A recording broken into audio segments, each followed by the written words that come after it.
You're watching Sports of Steel on the STL Fan Zone Facebook page. Your place to get the cold hard facts on all things Blues, Cardinals, and Missouri Tigers. Now, here's your host, Justin.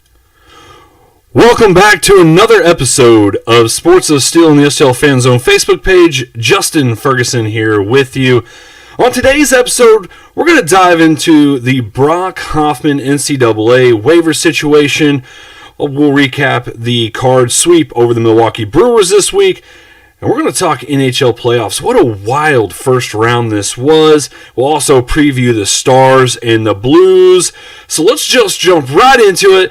Let's start off with the NCAA's ridiculous reason for denying Brock Hoffman's hardship waiver.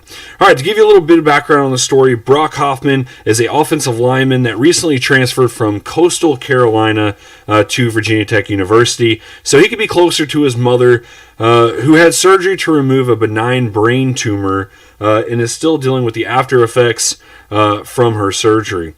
Virginia Tech, of course, filed a medical hardship waiver because of Brock's obvious desire to be closer to his mother, as she deals with this very difficult time for her and her family. And on Tuesday, in true NCAA fashion, when you just think they couldn't one-up themselves, they one-up themselves and deny Brock's waiver request. Here is a portion of Brock's tweet that outlines why the NCAA denied his request. If you're having trouble reading it for whatever reason, I'll read it for you. He says, "Crazy how today the NCAA has denied my medical family hardship waiver for my eligibility of the 2019 season. The waiver was for my mother having a brain tumor removed. The appeal process has now started, and it's all in God's hands." He also stated why the NCAA denied his medical hardship waiver. And it's because apparently Virginia Tech is 5 miles outside of the 100-mile radius from Brock's house. Also, the NCAA this is Brock's words, "Now the NCAA is a group of doctors and has stated that my mother's condition has gotten better since being at Coastal Carolina University, yet the left side of her face still has facial paralysis, hearing loss, and I believe there were some other things as well. And eyesight issues, and will never be 100% the same." Sorry, I had to move something here on my screen to make it visible for me. 100-mile radius from his house, I think look, the NCAA has got to start using some common sense with these waiver requests. If a guy is trying to, a guy or girl, it doesn't matter, if a student athlete is trying to get closer to a family member due to a family medical hardship, as long as that school that they're trying to get to is closer than the school they're currently at, there shouldn't really be any issue or problem with that. And I mean, come on. There's some smart people at the NCAA. They should be able to look at this and say, hey, he's 5 miles outside.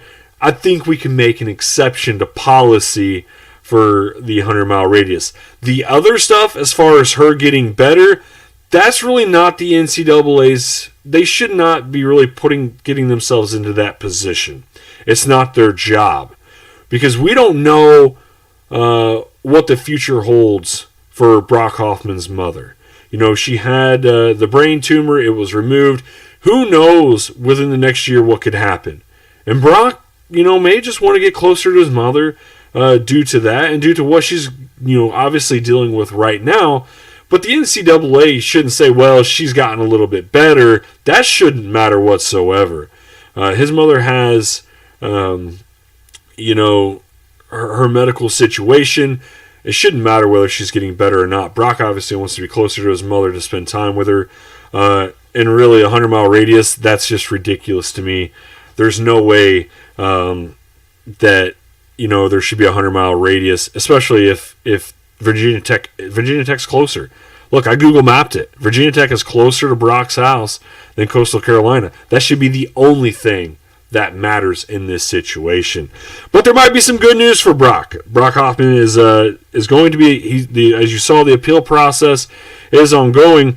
But according to attorney Tom Mars, Hoffman still has hope during the appeal process as long as he files a different appeal, one that helped get Shea Patterson, Justin Fields, and Tate Martell eligible immediately. Look, none of those guys had a family medical hardship waiver. Those guys had a standard waiver. And that Hoffman just needs to file a different transfer waiver appeal, citing that documented mitigating circumstances that are outside the student-athlete's control. And attorney Tom Mars thinks that if he does file appeal citing those, that the mitigating circumstances outside of the student-athlete's control, that he would have his waiver approved. They're going to try to go after the fact that Coastal Carolina had a coaching change after head coach Joe Maglia retired at the end of the season. I think that is absolutely ridiculous that this student athlete would need to put in an appeal over the fact that his coach retired and that's going to get approved. But his mother having a medical condition like a brain tumor that just got removed, he's not able to immediately be eligible to play. But hey, because his head coach retired, those guys would be eligible to play. We see, Tate Martell. Urban Meyer retired, so Tate Martell up and transfers to Miami. He's immediately eligible. That's okay. We're going to let that one slide and pass. But not because a kid wants to be closer to his mother, who is dealing with after effects after surgery of a brain tumor surgery. Come on, it makes absolutely no sense. And then the coaching retiring or getting fired, those kind of scenarios, it just boggles my mind that in football, it happens no problem. We've seen it with Shea Patterson. Justin Fields, he filed his due to a racist comment that was made. We're talking about one comment, not multiple. Still, I have more sympathy for Justin Fields' waiver getting approved than I do Shea Patterson. Than I do, Tate Martell with his coach leaving. Like, coach leaves, that's just good to go and get, immediately eligible, which I'm actually really for. I am for more for the student athlete than what the NCAA even gets them. I believe that if a coach leaves to pursue another job, or if he gets fired, or retires, that any kid should be able to transfer and be immediately eligible. Because kids, more times than not, when they commit, they're committing to the head football coach or to their position coach. They're not committing just strictly to the institution. They're committing to playing for a man or a woman that they truly believe in, and a man and a woman that they want to play for, and that it's a great situation for them. And when you take one thing out of that equation, it may not be the best situation for that student athlete anymore. So I'm for it. I just think it's so hypocritical that the NCAA is not going to allow Brock Hoffman immediate eligibility for this, but because of a coach retiring, which isn't really technically in the rule, that they will be immediately eligible. And I look at the Drew Smith situation with Missouri basketball. Drew Smith, his coach got fired, and he wanted to transfer to Missouri, and they wasn't granted to be eligible, really simply due to the fact that Evansville didn't cooperate. They said that he had a scholarship there, even though it wasn't for the guy that he committed to want to play to. They were able to fight it, and he was denied eligibility, which is crazy because in football it seems like they're giving him out like candy, but in basketball it just seems incredibly difficult. All right, now let's dive into the Cards' big sweep this week over the Milwaukee Brewers. The Cardinals won Game 1, 13-5. Dexter Fowler led the way for the Cards by going 4 for 5 with 4 RBIs and 1 home run. Super happy for Dexter Fowler. Just a great one, just great series for him overall. I'll talk about that here in a minute. But just really happy for him. It was his first, I think, 4-hit game in I want to say they said since 2016 or something along those lines. But just really happy and proud for him. Jack Flaherty pitched 6 innings, giving up 4 runs while striking out 10. You don't like to see giving up 4 runs, but with the Cardinals' offense being the way it was, Schilt was able to, just keep going with him because there was really no need not to. Getting 10 strikeouts, that's great. The bullpen was also solid as they allowed 1 run over 3 innings, 0 walks, and had 4 strikeouts. So great job for the bullpen. And then in Game 2, the Cards won that one by a final of 4-3. Yadier Molina came up big at the plate for the Cards, going 3 for 4 with 2 RBIs. But Paul DeJong had the biggest hit of the game as he led off the 8th inning with a solo home run to give the Cardinals a 3-2 lead. Molina then added on to it in the 8th as well, getting an RBI to make it 4-2. And hey, Fountain of Youth! Ponce de Leon pitched 5 solid innings for the Cardinals, allowing 1 earned run and striking out 7. A great showing for the young pitcher, the young right-hander, as he was called up right before the game, basically to start the game. Pitched great, 5 innings, 7 strikeouts, 1 earned run. Great for him. Unfortunately for him, he was optioned back to Memphis to make room for Harrison Bader, though. But great job for Ponce de Leon to come up, show what he can do for the Cardinals. And really pitch him to a win. Game 3 saw the Cards get the sweep, and it also saw Adam Wainwright get his 150th career win. Waino struck out 3 and only allowed 1 run in 6 innings of work. Cards offense exploded for 4 runs in the 4th inning thanks to a Marcell Ozuna 3-run home run, followed up by a Yachty Bomb solo blast that got the Cardinals their 4 runs there in that inning.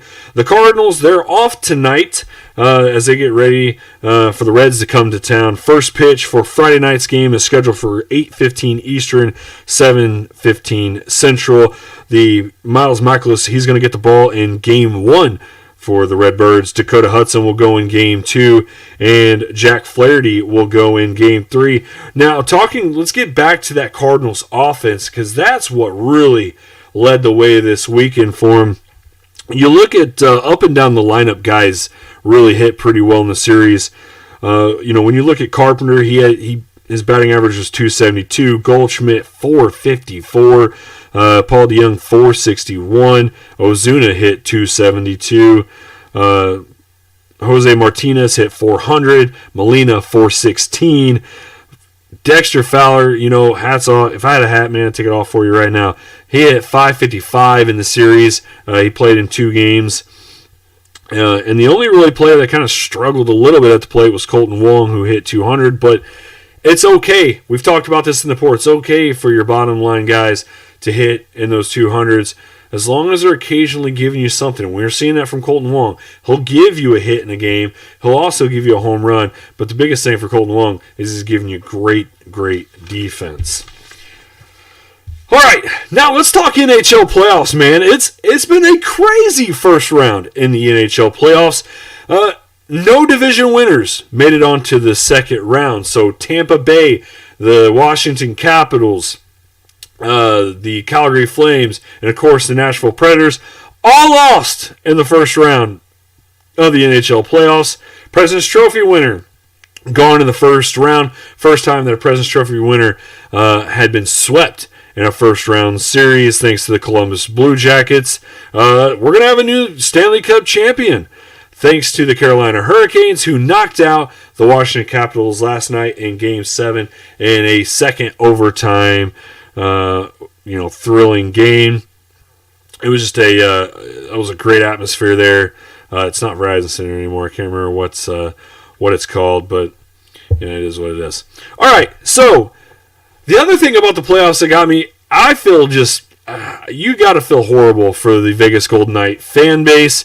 In their Game 7 game against the San Jose Sharks, they were up 3-0, and I think with about a little over 10 minutes to go in that game, it was a face-off in the Golden Knights zone, the right face-off circle, and it was with Cody Eakin and Joe Pavelski. Pavelski wins the draw back. Eakin cross-checks Pavelski right here, right in the chest.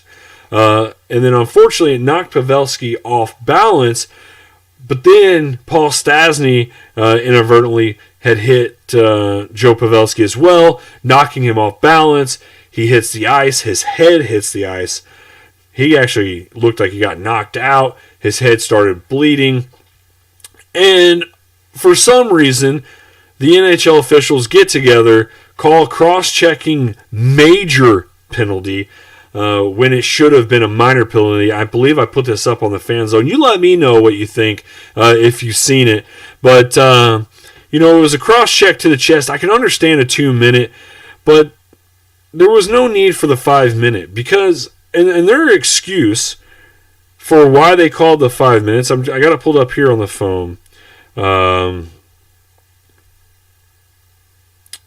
Trying to look. So the NHL, they through a poll reporter issued a statement that the referees called a cross-checking penalty for an infraction that caused a significant injury. In their judgment, the infraction and its result merited a major penalty. My problem with that is the cross-check did not cause his head to bleed. He cross-checked him in the chest.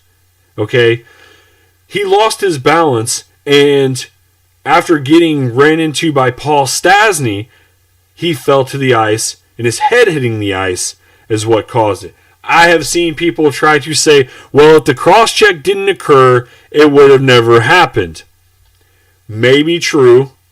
Maybe they're still dinosaurs. But the fact of it still remains that the cross-check happened in the chest. The cross-check didn't cause the head to bleed. The inadvertent contact from Paul Stastny that knocked Pavelski to the ground is what caused his head to bleed. A 2-minute minor for cross-checking? Okay, I get that. I think any fan could have lived with that. But a 5-minute major and a game misconduct, that's atrocious. I mean, the NHL needs to go back, especially with 5-minute majors. There needs to be a review. Because it's too big of a game. We're talking a game 7. It is too big of a game to have that game be decided because of that call. And I've seen people try to say that call didn't change that call shouldn't have changed the outcome of the game. There's no way that Vegas should have gave up 4 power play goals in a little over 4 minutes. Hey, look, I agree with you. I agree that Vegas, shouldn't have allowed 4 goals. But if it's a 2-minute penalty, there's only 1 power play. There's only 1 power play goal. It's a 3-1 game with a little bit of over 10 minutes left to go in the game. A little bit harder to do than for them to have to be down, and being in Vegas being on the penalty kill for still 4. They scored 13 seconds into that first one. So, they still had, 4 minutes and 47 seconds to kill. That's a lot of time. But if they only had, if it's only a 2-minute minor, then all they had to do is just kill the 1. That's it. And that's all it really should have been. So you got to feel bad for those Golden Knight fans. I don't blame them. They feel like the NHL took it for them. But hey, you know what a lot of fans say? You see a lot of fan bases saying Gary Bettman, blaming Gary Bettman and it's rigged by the NHL, and you thank Gary Bettman. Well, hey, welcome to the NHL. This is what kind of happens under Gary Bettman's watch sometimes. And it's funny because those 2 refs, when that play happened, didn't even have their hand up signaling for a penalty. They didn't even signal for a penalty until they saw the blood. And then that's when they said, oh, well, he got cross-checked in the face, which that's what I had initially thought when I saw it came out, because I knew Pavelski got hit in the mouth and he was wearing a mouth guard. So I thought maybe Cody Eakin had cross-checked him right up in the face and he caused his mouth to bleed more. Maybe he wasn't wearing his visor or something. But that's not what happened. He got cross-checked in the chest. And it's funny because the NHL basically, not necessarily coming out and apologizing for it, but it's kind of funny that those 2 officials, they're not moving on, and they're not officiating in the second round. That tells you all that you really need to know about that. All right, let's get to the Blues and Stars. the second round matchup preview. We'll talk about, just where the Blues had the advantage on the Stars, where the Stars had the advantage on the Blues. We're going to talk playoff numbers. Not going to get too much into some of the other stuff, but strictly just kind of playoff numbers here. All right, so I pull this up. This is the Corsi rating. This is basically 5-on-5 stats. So you look at the Blues. The Blues so far in the playoffs have surprisingly been a better 5-on-5 team than the Dallas Stars. You look at the bottom right-hand quarter. You look at the total, and you see the Corsi there. And you look at the playoffs. Dallas ranked 11th in 5-on-5 play total in the playoffs so far. You look at the Blues in the playoffs. We thought they were getting outplayed by Winnipeg. And they were. Now they were 9th, at 49.8%. You look at the season for the Blues, they were 9th in the season. They were a little bit better 5-on-5 in the season than they were in that Jets series. The Jets surprisingly took it to them a little bit there in 5-on-5. But you see that Dallas has struggled even more 5-on-5. Other advantages, though, for the Dallas Stars is they've scored more goals than the Blues in the playoffs. They've scored 18. The Blues only scored 16. Both played 6 games. Stars also gave up 4 fewer goals than the Blues. The Blues, gave up 16. Dallas only 12. But the Blues do have an advantage on the power play. You look up on the screen here, and you look on the offense. You look at power play percentage, and you look at the playoffs. The Blues were ranked 5th in the playoffs at 26.3%. The Stars were at 18.2%, and that was 10th in the playoffs. The penalty kill, though, for the Stars were 100%. They killed all of the Predator power plays. The Preds went 0 for 15 in their series, and is a big reason why they lost that series. The Blues were 9th in the playoffs at 78.6%. That's a little bit down from their season average of 82.1%, so you'd like to see that return. I think it will against the Stars. The Stars had a good power play, or a good penalty kill, as they were 5th. They were one spot ahead of the Blues. And like I said, they first in the playoffs so far at 100%. Nobody's been 100% in that first round other than Dallas. Then again, Nashville was the worst power play team in the regular season, and that trend just continued, honestly, here in the playoffs. Other advantages, I think when you look at the Blues as far as shots, the Blues, they average about 3 more shots than their opponent per game. The Stars, though, are giving up about 3. So the Blues kind of have an edge as far as that department goes. The Stars giving up 36 shots per game. They're only firing 33. The Blues, though, are giving up 28 shots a game, and they're putting 30 on net. So the Blues, like I said, with a net 3. The Stars with a negative 3. Something to look for in this series. It may even itself out. They may be very, very close to one another. But a big advantage, I think, for the Blues is going to be in the faceoff dot. The Blues ranked 4th in the playoffs so far at 52.2%. The Stars are at 46.5%. That's 15th in the NHL, or in the playoffs right now. When you can start with the puck, you're going to give yourself the best opportunity to make something happen. And so I think for the Blues, when you look at that, it's one of those things that, hey, if they can get the puck, now taking care of it is going to be a whole nother ball game. It's great if you win in the faceoffs, but you also got to take care of it, get it in the offensive zone. And when you're in the offensive zone, you got to keep in the offensive zone and not turn the puck over. They turned the puck over way too many times in that series against the Jets. The advantage for the Jets, though, is going to be in goal as Ben Bishop continued his great play in the playoffs. His save percentage is at .945. That is 3rd. His goals against average is 1.90. That is 4th in the playoffs so far. Jordan Binnington sitting at a save percentage of .908. That was 12th out of 16 teams in the playoffs. But his goals against average was 2.63, which was 7th in the playoffs. which, it's in the top half. So all you can really ask, it was his first playoff series. He got tested tremendously.